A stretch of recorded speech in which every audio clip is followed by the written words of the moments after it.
The Iranian national team will land in Seattle today, less than 48 hours before they face Egypt in a match that could decide who tops Group G. But getting them there has already turned into its own story, one that has nothing to do with tactics or lineups. So why is a routine group stage fixture suddenly tangled up in travel restrictions, protest zones, and a years-long standoff between two governments? And what happens when football collides with politics on a stage this big? Stick around because this one goes deeper than most people realize.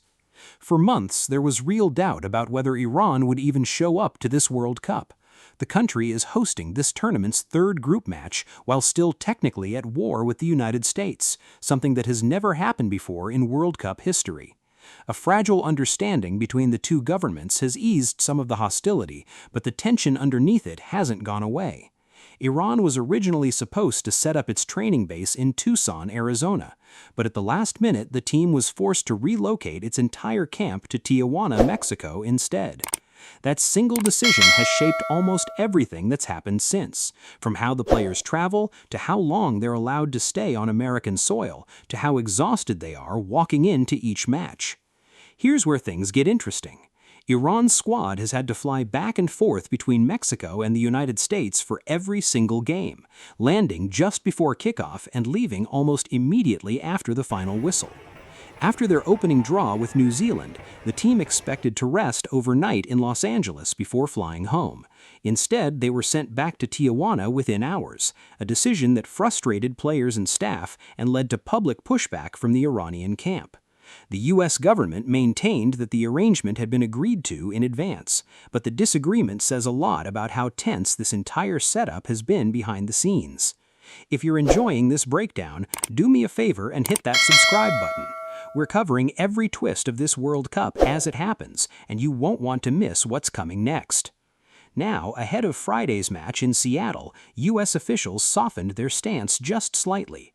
The Department of Homeland Security confirmed that Iran would be permitted to enter the country 2 days before kickoff, instead of 1, giving the team a bit more time to prepare. But the core restriction remains in place. Iran's delegation will still be required to leave the country the same day the match ends. No overnight stay, no extra recovery time, no flexibility. Officials say the broader security protocols haven't changed at all. That's only part of the story, though. Visa issues have followed this team throughout the tournament. Several members of Iran's travel delegation reportedly weren't granted entry at all. And in a moment that drew even more scrutiny, U.S. Homeland Security officials said someone with alleged ties to Iran's Revolutionary Guard attempted to board the team's flight from Mexico to Los Angeles ahead of an earlier match.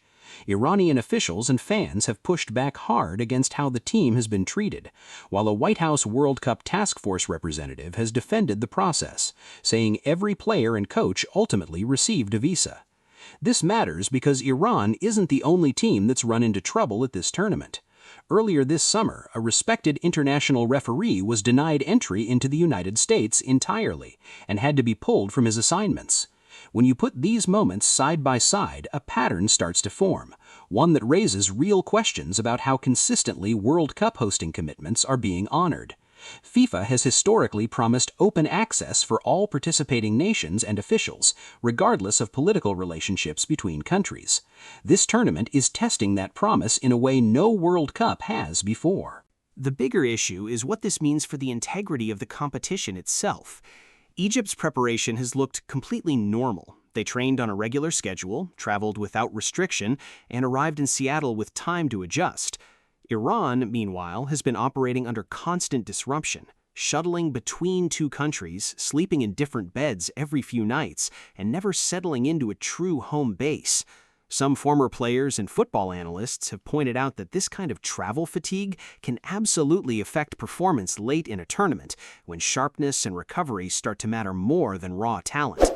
Quick reminder, if you haven't already, smash that subscribe button so you don't miss how this group stage plays out.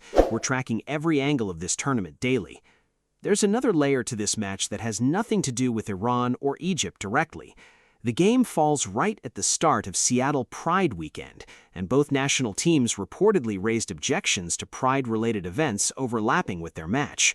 FIFA has confirmed that rainbow flags and LGBTQ+ expressions will still be permitted inside the stadium regardless of those objections. City officials in Seattle have set up designated protest zones outside the venue, anticipating demonstrations connected to Iran's political situation, as well as the broader cultural tension surrounding the Pride celebrations happening at the same time. Think about it. You've got a match with direct knockout stage implications, a host city juggling a major cultural festival, and simmering geopolitical tension all converging on one stadium on one night. Security analysts have specifically flagged this fixture as one of the more complex assignments of the entire tournament, not because of crowd size, but because of how many different groups with different motivations will be in and around that stadium at the same time. Local law enforcement has said they're fully prepared, but the fact that this level of planning is even necessary tells you how unusual this particular matchup really is. Now, here's where the football side of this becomes genuinely compelling, because both teams have real stakes on the line. Egypt currently sits at the top of the group with 4 points after a convincing 3-1 win over New Zealand. A win, or even a draw against Iran, would all but guarantee them the top spot heading into the knockout rounds.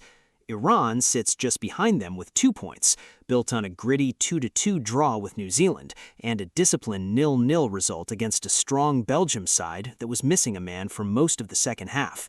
A win for Iran on Friday would actually be enough to flip the group standings entirely and send them through as winners instead of Egypt. For the players, none of the politics happening off the pitch changes what's required of them once the whistle blows. Egypt's attacking talisman has been in sharp form, getting on the scoresheet in the win over New Zealand and looking like the most dangerous creative outlet on the field. Iran's backline, by contrast, has built its tournament around discipline and organization, frustrating bigger, more talented opponents through structure rather than star power. Whoever wins this individual battle in midfield and in the final third is likely going to decide who tops this group. Would all of this travel disruption actually affect Iran's legs in the second half on Friday? That's the kind of question that's almost impossible to answer until the match actually kicks off, but it's exactly the kind of storyline that makes this tournament so unpredictable. If this kind of deep dive is what you're here for, subscribing really does help the channel keep covering stories like this one in full detail. It only takes a second. So, what happens next? In the best-case scenario, this match goes off without major incident. Both teams compete cleanly, the protest zones stay quiet, and football ends up being the only headline coming out of Seattle.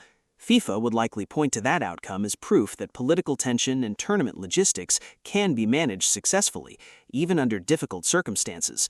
It would also set a template for how future host nations handle similarly sensitive matchups involving countries with strained diplomatic relationships. In a more difficult scenario, any disruption around the stadium, whether that's protest activity, security incidents, or further controversy over how Iran's team has been treated, could put FIFA under serious pressure to explain how it plans to prevent this from happening again at future tournaments. Some analysts believe FIFA may eventually need clearer standing policy for matches involving nations with active political conflict, rather than handling each situation case by case, as it has so far. Whether that conversation actually gains traction probably depends a lot on how smoothly Friday's match actually goes. So here's where we stand right now, less than 2 days out. Iran is dealing with constant travel disruption and visa uncertainty, but they've still managed to play their way into genuine knockout stage contention. Egypt is sitting comfortably at the top of the group, but knows nothing is guaranteed until results are final. And the city of Seattle is bracing for one of the more logistically complicated nights of the entire tournament, with Pride celebrations, political protests, and World Cup drama all happening within blocks of each other.